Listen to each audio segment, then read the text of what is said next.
Izin Bu. Izin ya. Sakit? Ya Bu. Iya sakit. Oh sakit. Sudah berapa hari nih? 2 hari kayaknya ya. Iya. Oke. Tata? Hadir. Ada Vina? Hadir Bu. Dewi? Hadir. Oke. Terima kasih. Semoga yang hadir sini sehat selalu ya. Ya baik. Sebelum kita memulai pembelajaran hari ini, kita berdoa dulu. Ada yang mau memimpin? Ya, silakan. Baik, marilah kita berdoa menurut agama dan keyakinan kita masing-masing. Berdoa dimulai.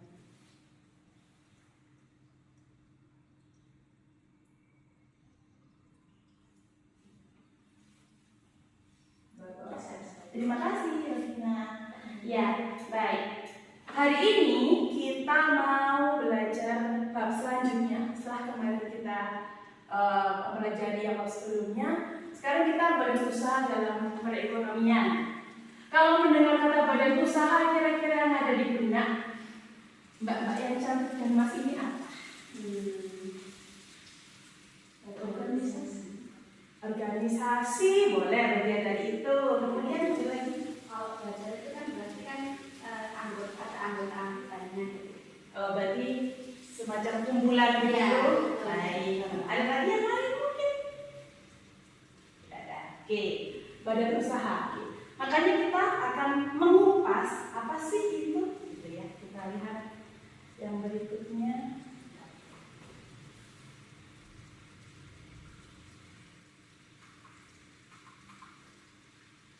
Ya, hari ini kita mau belajar apa saja? Kita lihat di situ. Yang pertama, membedakan konsep badan usaha dan perusahaan. Jadi orang sering bingung, badan usaha itu apa ya? Perusahaan itu apa? Nah, kita nanti belajar. Kemudian mengklasifikasikan jenis badan usaha dan menganalisis ciri-ciri BUMN, BUMD, dan BUMS sebagai bentuk badan usaha. Yang dua materi ini kita belajar bersama. Yang ketiga nanti kita akan berdiskusi. Ya. Oke. Sampai sini dulu. Ada yang mau ditanyakan tentang perjalanan pelajaran?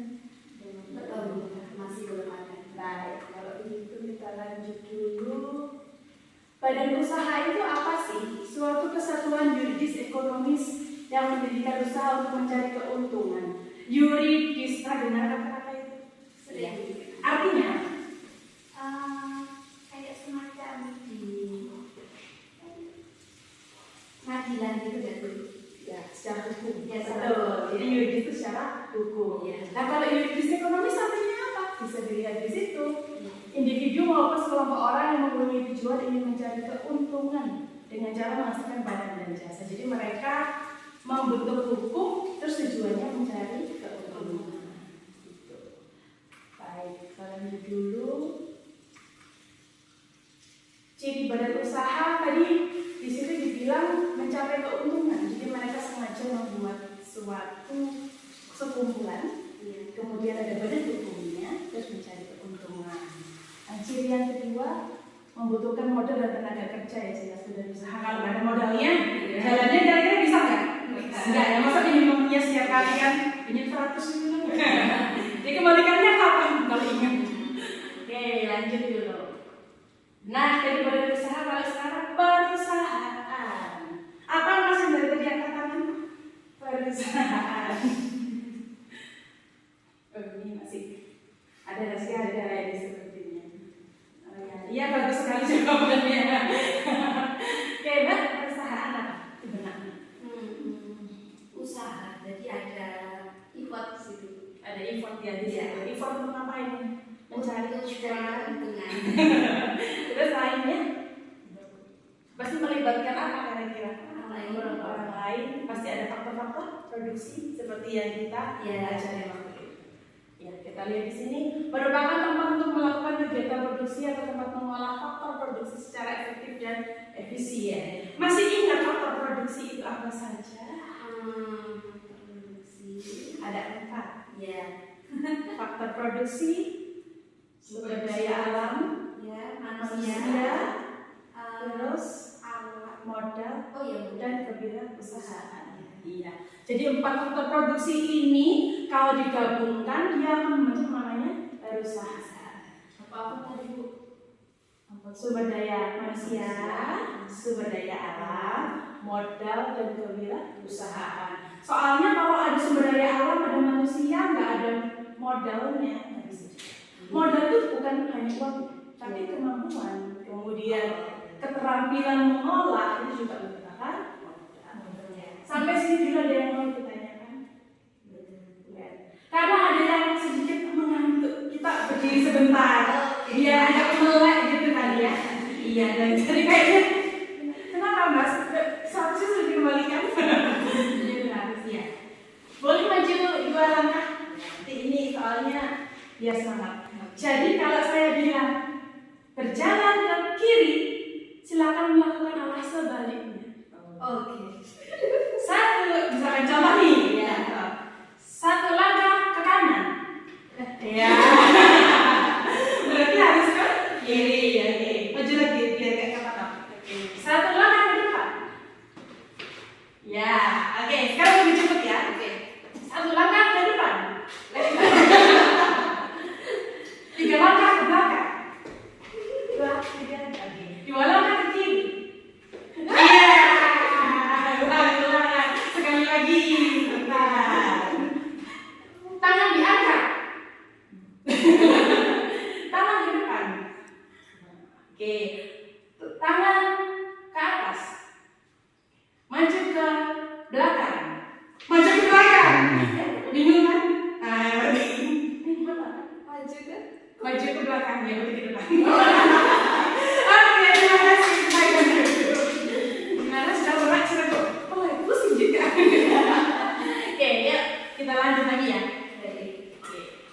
Yang berikutnya, nah kalau usahanya bedanya di mana? Sebetulnya kita bilang badan usaha itu yuridis, jadi dia ada hukumnya. Makanya secara kesatuan teknis dia harus berbadan hukum. Kalau kita sering lihat di pinggir jalan ada CV, Maju Jaya, PT Indofood, PT Sampurna itu adalah berbadan hukum. Berbadan hukum.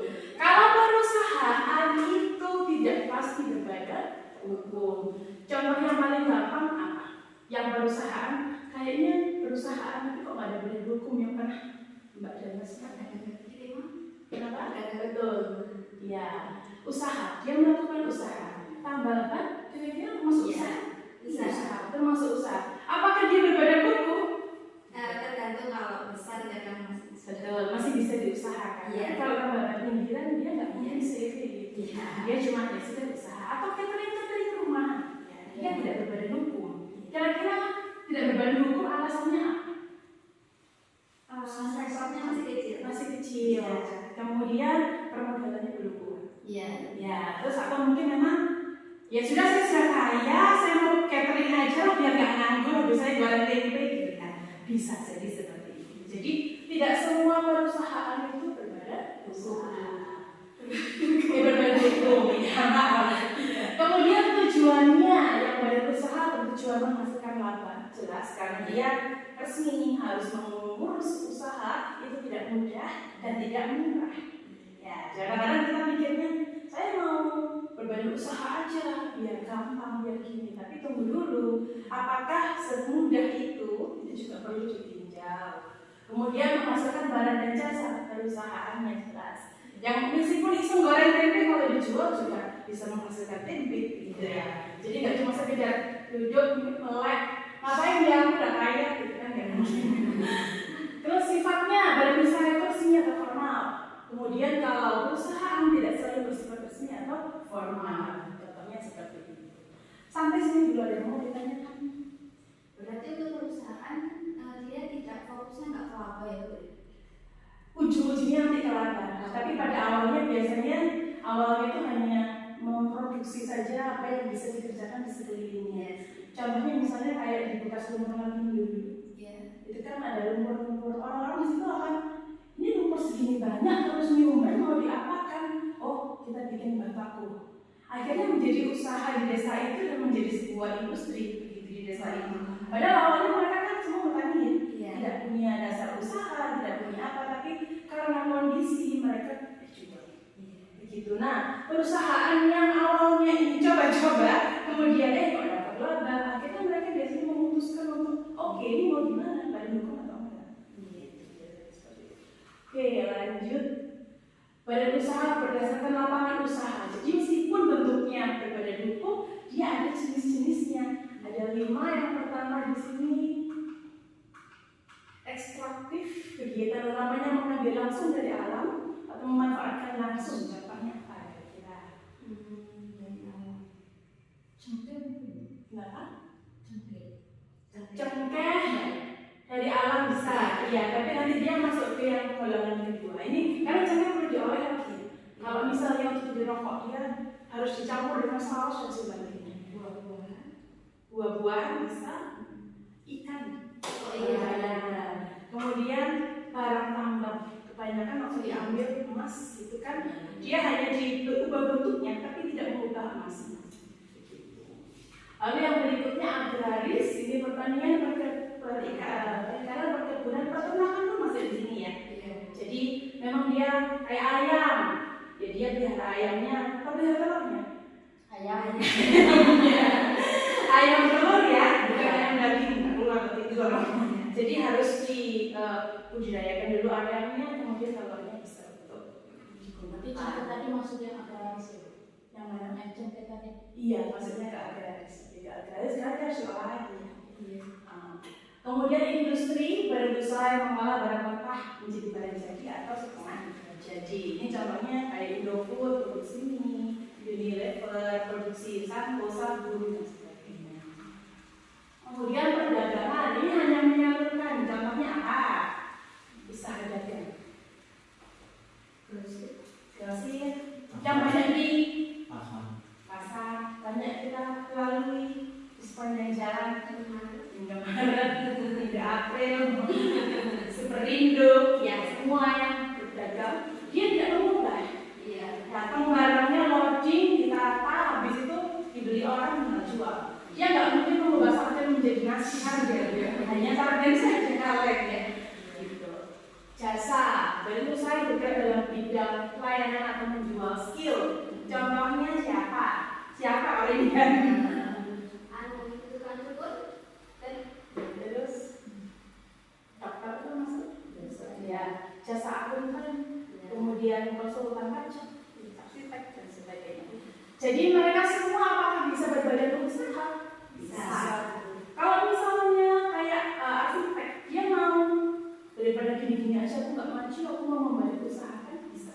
Tapi biasanya mereka cari partner, makanya suka kalau di akuntansi suka ada auditor, Christine dan rekan gitu. Nah itu mereka berbadan usaha. Nanti bagaimana perjanjiannya tergantung badan usaha yang mereka pilih. Begitu. Sampai sini dulu ada yang mau ditanyakan kah? Masih belum.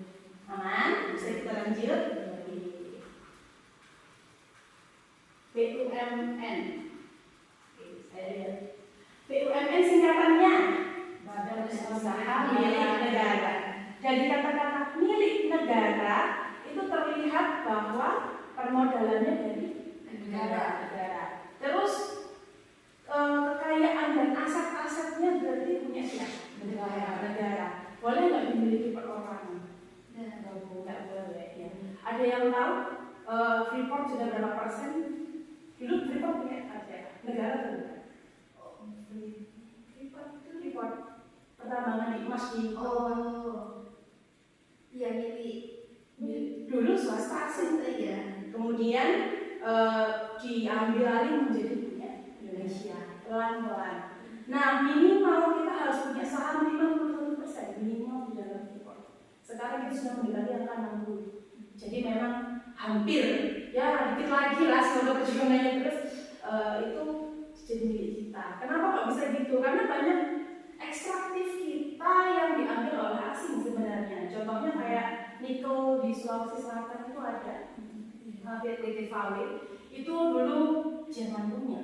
Jadi dia membangun semua pabriknya plus fasilitas jalannya dari bandara ke pabrik itu khusus untuk Indonesia ngapain? Jadi macam itu. Tapi lama-lama diambil alih pelan-pelan sehingga sudah menjadi BUMN juga. Itu contoh-contoh makanya usaha-usaha Indonesia menyelamatkan asetnya ini juga lumayan sebenarnya karena asing dulu rempah-rempah diincar, rempah hilang, diusir, diganti tambang. Sekarang kita malah ke Korea-Koreaan gitu. Ya nggak apa-apa, tapi kalau mau di Indonesia gitu. Oke, selanjutnya BUMD. Nah, kalau D berarti D-nya daerah. Berarti dari artinya saja kita sudah bisa lihat ciri-ciri ya sebenarnya. Seperti modalnya, asetnya, lalu yang mengelola siapa kalau daerah? Berarti yang mengelola Dia bupati. pemerintah daerah. Ya, contohnya apa? Perusahaan. Kayak itu kalau pariwisata. Bisa air, PDAM. Oh iya. Terus habis itu pam-pam daerah, Pam Jatim, Pam Jawa Barat. Kita nyari Pam Jatim di Jawa Tengah kan? Jawa Timur, Jawa Timur gitu ya. Di tempat asalnya nggak, maksudnya ada Pam NTT? Ada. Ya, apakah ada di Jawa Timur? Nggak ada. Ya kan memang mereka punya daerah masing-masing ya. Kemudian nanti ada BUMS, S-nya adalah swasta. Maka semuanya akan dikelola oleh swasta dan oleh swasta dan sebagainya. Jadi artinya saja kita bisa mendapatkan banyak ciri-cirinya. Ada yang mau ditanyakan? Oke. Kalau tidak ada, tadi kita punya 3 tujuan. Yang pertama mengetahui apa itu konsepnya, kemudian mengenali jenis-jenisnya badan usaha, sudah tadi yang ekstraktif tadi. Dan terakhir BUMN dan BUMS tadi ada ciri-cirinya. Nah, sekarang saya akan memberikan LKPD-nya. Ini kebetulan ada 3 orang. Jadi satu-satu saja mengerjakannya. Yang mau BUMN siapa? BUMN. Oke, nanti ciri-cirinya di sini ada namanya ditulis, kemudian ciri-cirinya BUMN saja. Ya, terus ada contohnya. Contoh BUMN misalnya Bank Mandiri dan sebagainya, silakan ditulis. Boleh menggunakan alat bantunya. Mbaknya apa? Daerah. Masnya tadi swasta ya. Ditulis, nanti kalau sudah selesai boleh mengangkat tangannya, persilahkan. Iya, silakan dikerjakan. Bu, saya bukan. Oh ya. Ini sekolah nggak bakal lupa. Masa nggak ada? Apa? Tenang.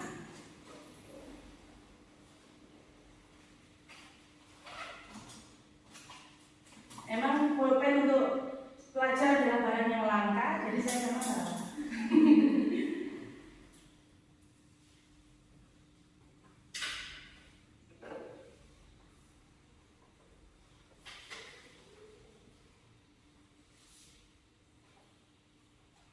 Boleh 3, boleh 4 ciri-cirinya. Pakai bahasa sendiri juga boleh kalau dilihat dari artinya tadi.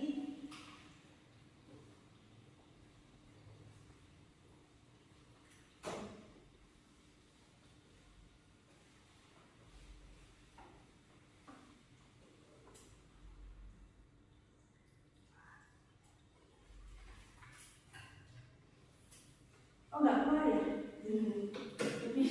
Sorry, ceritanya warna hijau nggak apa-apa. Oh nggak apa-apa.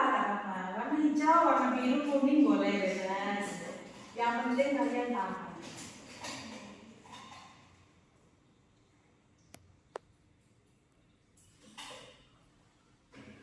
Kalau ada yang mau ditanyakan silakan ya.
Oke, mau mencoba memberi jawabannya? Silakan Haji. Yang tadi itu Boleh maju ke depan semua? Iya, biar temannya saya melihat wajah yang cantik ini. Ya, nanti temennya kalau sambil mendengarkan mungkin bisa menambahkan ya. Di sini ciri badan usaha milik negara. Yang pertama, aset sepenuhnya milik negara. Kemudian dikelola sepenuhnya oleh negara. Terus tujuannya juga untuk ciri-cirinya melayani kepentingan umum. Jadi semua halayak dilayani. Bagus. Lalu contohnya? Contohnya yang tadi dijelaskan tadi Freeport, ada nikel, terus kemudian bandara. Bandara ya. Oke, BDKAI? Ya, betul ya. Oke, terima kasih. Ada tambahan ya teman-teman? Kita kasih tepuk tangan dulu. Oke, selanjutnya ya silakan. Ya. Badan usaha milik daerah ya, silakan. Baik, ciri-cirinya tadi sudah dijelaskan juga. Dari yang pertama, dimiliki dan dikelola oleh pemerintah daerah, bertujuan untuk meningkatkan kesejahteraan lokal dan sumber daya berasal dari anggaran dan pendapatan belanja daerah. Untuk contohnya PDAM, listrik. Iya betul. Listrik bukan perusahaan daerah. Perusahaan daerah. Oh, listrik masuknya ke BUMN. Nggak apa-apa. Jadi air terus habis itu bank Belum harmoni ya, kalau tidak masuk. Baik, ada pertanyaan atau tambahan untuk Mbak Anda? Tidak ada. Terima kasih. Silakan duduk. Ya. Terakhir dari silakan. BUMS ya. Bums. Di sini ya, biar nampak. Silakan. Untuk ciri-ciri badan usaha milik swasta yaitu yang pertama modal usaha sepenuhnya milik swasta, yang kedua berorientasi pada profit, yang ketiga pembagian laba berdasarkan porsi kepemilikan perusahaan atau saham, yang terakhir perusahaan swasta dapat melakukan penawaran di bursa. Contohnya PT BCA, lalu ada Alfa Internasional, lalu ada PT Gudang Garam, dan ada PT Masin. Iya, sudah jelas semua. Oke, terima kasih kita menyampaikan. Berarti dari BUMN, BUMS yang paling mencari keuntungan siapa? BUMS. Lalu yang untuk melayani 7 orang banyak siapa? BUMN dan BUMD, karena mereka dimiliki oleh pemerintah daerah dan negara. Ya, jadi yang paling utama BUMD seperti air, listrik itu semua dikelola oleh negara. Gitu ya. Baik, hari ini kita sudah belajar tentang apa itu badan usaha dan perusahaan. Kemudian jenis-jenisnya tadi ada berapa? Masih ingat? Ada 5. Yang pertama ekstraktif, yang kedua agraris, ketiga perdagangan. Oh iya. Dan keempat industri, dan kelima kita ini profesinya dasar. Ya, oke. Lalu ada BUMN, BUMD, BUMS dan ciri-ciri yang sudah dijelaskan oleh teman-teman tadi. Baik, apakah ada pertanyaan sebelum saya menutup pembelajaran hari ini? Sudah jelas? Oh iya, nanti saya berikan linknya. Dirajin ini, saya suka ini ya, teruskan. Nanti saya kasih linknya. Ada PR sedikit yang agak lucu gitu kerjakannya. Silahkan dikerjakan terus. Baik, sebelum menutup saya punya quotes sedikit. Ini penting untuk kita. Albert Einstein merah itu. Dia punya bilang, once you stop learning, you stop dying. Ketika kamu stop belajar, kamu merasa. Ya, karena kita tidak ingin pakai nama ternyata ya. Kemudian ada Mandela, education is the most powerful weapon which you can use to change the world. Pendidikan adalah senjata yang ampuh untuk melawan dunia. Jadi jangan pernah berhenti belajar. Oke, terima kasih untuk hari ini, terutama untuk kita semua. Sampai ketemu di pembelajaran selanjutnya. Terima kasih, Bu. Sama-sama. Ya, silakan. Oh iya, berdoa dulu. Terima kasih sudah diingatkan. Siapa yang mau mimpin? Gantian? Silakan.